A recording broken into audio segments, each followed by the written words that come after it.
वंदे मातरम विद्यार्थी मित्रों, आज आप धोरण 5 में भणवाना है हिंदी। हिंदी में आप चैप्टर नंबर है चौथु, सोच अपनी अपनी। सोच अपनी अपनी। तो बाळ मित्र, तमने पेज नंबर 20 पर आ चित्र देखाय छे, बराबर। ए चित्र में तमने शुं देखाय छे बाळ मित्रों? जो आपणे चित्र में तो पहला तो आ गामनुं चित्र देखाय छे, बराबर। आ गामनुं चित्र देखाय छे। पछी चित्र में एक गांव का चित्र है। चित्र में सुबह हो गई है, सूरज निकल गया है, बराबर। और पंखी पंखी अपनी अपनी तरह आकाश में उड़ने लगे हैं। फिर चित्र में कुछ घर दिखाई दे रहे हैं, एक मंदिर का चित्र भी दिखाई दे रहा है, दो पेड़ दिखाई दे रहे हैं। चरवाहा किसान चरवाहा अपनी गाय को लेकर, पशुओं को लेकर चराने निकल गया है, बराबर। और किसान के हाथ में डंडा दिखाई दे रहा है, बराबर।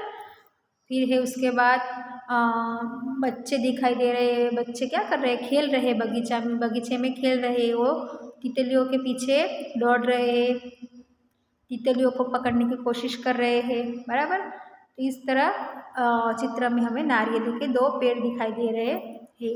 और पहाड़ियों के बीच में एक चित्र, गांव का चित्र दिखाई दे रहा है। गांव का यह दृश्य दिखाई दे रहा है। पहाड़ियों के बीच में बसा हुआ लगता है ये गाँव।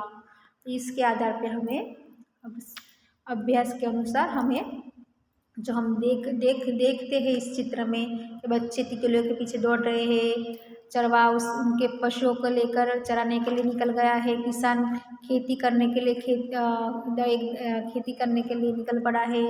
और चित्र में मंदिर, घर दिखाई दे रहे हैं, दो पेड़ नारियल के दिखाई दे रहे हैं। पक्षी भी सुबह होती है तो अब चहकने लगे हैं और उड़ने लगे हैं। और सूरज निकल गया है। ये पहाड़ियों के बीच में बसा हुआ ये गांव दिखाई दे रहा है। अब हमें इसके आधार पर प्रश्नों के जवाब लिखने हैं। सूरज निकलने पर पक्षी क्या कर रहे हैं? तो सूरज निकलने से पक्षी क्या कर रहे हैं बच्चों? पक्षी के सूरज निकलता है तो पक्षी क्या करते हैं? तो चहकने लगते हैं और उड़ने, आकाश में उड़ने लगते हैं, बराबर। पंख फैला के उड़ान भर रहे हैं। पक्षी क्या कर रहे हैं? तो पंख फैलाकर उड़ान भर रहे हैं, बराबर। तो पक्षी उड़ने लगे हैं, ऊपर लगी शकीए छे। तो यहाँ पे हमको लिखना है, बराबर। તમારી इनाम पाठ्यपुस्तक में તમારો पेज नंबर है,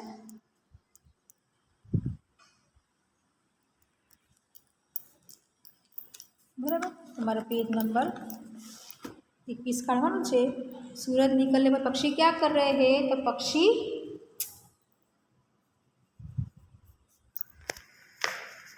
उड़ने लगे हैं, बराबर। पक्षी पंख फैलाकर उड़ान भर रहे हैं। अर्थात हम लखी सके पक्षी उड़ने लगे हैं। चरवाहा क्या कर रहा है? चरवाहा, हमारे चित्र में ये चरवाहा दिखाई दे रहा है बाल बच्चों आप हमको बराबर। तो चरवाहा क्या कर रहा है? तो अपने पशुओं को चराने निकल पड़ा है। चरवाहा अपने पशुओं को चराने ले जा रहा है। नारियल के कितने पेड़ है? तो 2 पेड़, बराबर। चित्र में कितने घर दिखाई दे रहे हैं? 1 2 3 4 5 घर। कितने घर दिखाई दे रहे हैं? 4 या 5 घर? 5 घर। बच्चे बगीचे में क्या कर रहे हैं? तो बच्चे बगीचे में क्या कर रहे हैं? देखो बच्चे बगीचे में तितली के पीछे भाग रहे हैं, बराबर।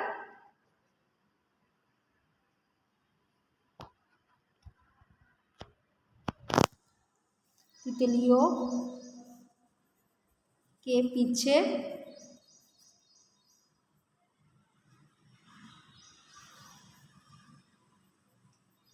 दौड़ रहे, बराबर।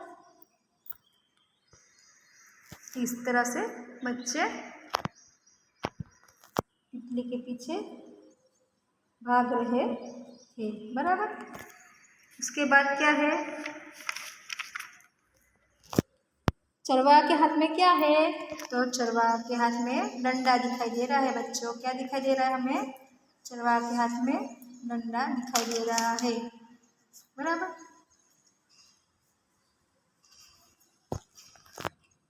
लखन डंडा, क्या है, चरवाहे के हाथ में डंडा है। चरवाहे क्या सोचते होंगे, चरवाहे सोचते होंगे अब हम इन पशुओं को कहाँ चराने के लिए लेके जाए, इन पशुओं को हम कहाँ चराने के लिए लेके जाए, कहाँ घास होगी, कहाँ इनके खाने की व्यवस्था होगी, ये सोचते होंगे। सूरज निकलने पर क्या क्या होता है, तो सूरज निकलता है तो पक्षी आकाश में उड़ने लगते हैं। सब लोग अपने काम में लग जाते हैं, सब लोग अब अपने काम में लग जाते हैं।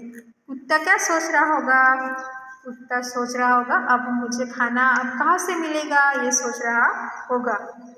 तितली उड़ती क्यों है, तितली उड़ती क्यों है, क्योंकि तितली का स्वभाव है उड़ना, तो तितली उसके स्वभाव के अनुसार उड़ के इधर उधर घूमती है और फूल को देख के फूल पे बैठती है। 2 या 3 पक्षी साथ साथ क्यों उड़ते हैं, 2 या 3 पक्षी साथ साथ क्यों उड़ते हैं, पक्षियों को भी हमारी तरह साथ में रहना अच्छा लगता है, तो वो साथ में मिलजुल के साथ में उड़ान भरते हैं। चलो व्यापारी, हमें यहाँ प्रश्नों के जवाब लिखने हैं बच्चों। व्यापारी क्या लेके जा रहा है, तो देखो टोपियों की टोकरी, टोपियों की लखन से टोपी योकी टोकरी लेके जा रहा है। बराबर, ले जा रहा है। बीजो प्रश्न है एना पछीनो बार मित्रों, व्यापारी टोकरी कहाँ रखता है, तो पेड़ के नीचे रखता है। पेड़ के ऊपर कौन है, तो पेड़ के ऊपर बंदर है। बंदरों ने टोपियों का क्या किया, तो बंदरों ने टोपी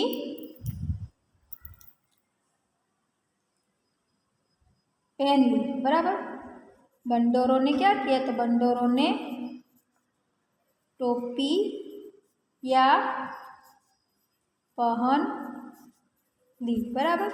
पछी से व्यापारी ने क्या किया, तो व्यापारी ने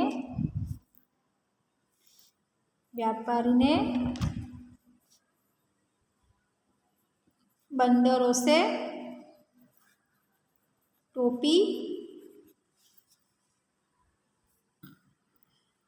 टोपियाँ लेने की तरकीब एटले के युक्ति शोधी। बराबर, तरतीब सोची। बंदरों टोपी क्यों फेंकती, बराबर, व्यापारी ने टोपी फेंकी तो बंदरों ने भी टोपी फेंक दी। बराबर, व्यापारी क्या कर रहा है, तो समेट रहा है। टोपियाँ टोकरी में भर रहा है। बराबर, तो आज मैं आपको ये कहानी सुनाने जा रही हूँ बच्चों।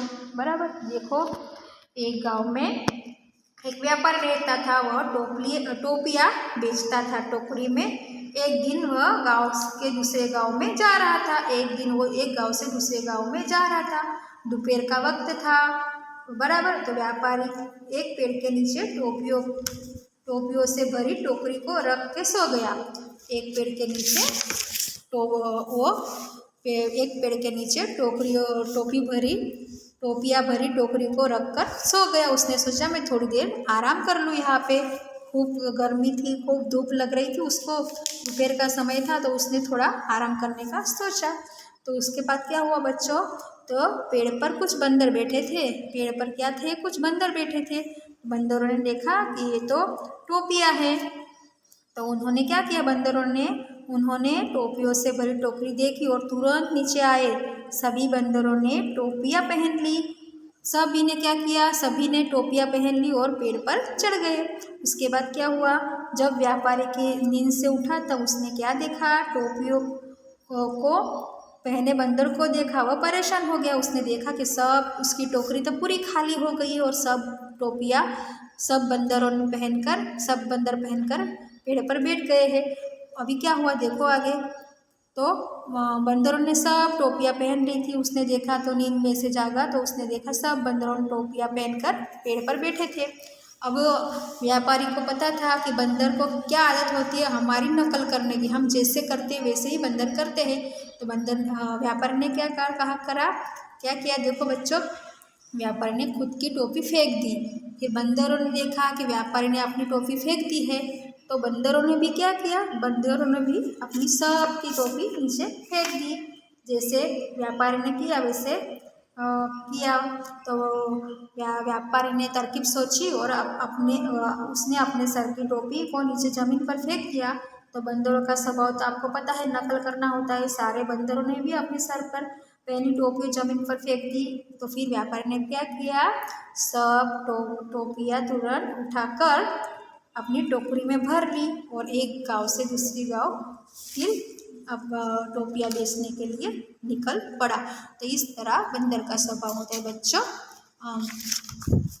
बंदर का स्वभाव होता है नकल करना। तो इस तरह इन बंदरों ने इस तरह व्यापारी को परेशान किया था।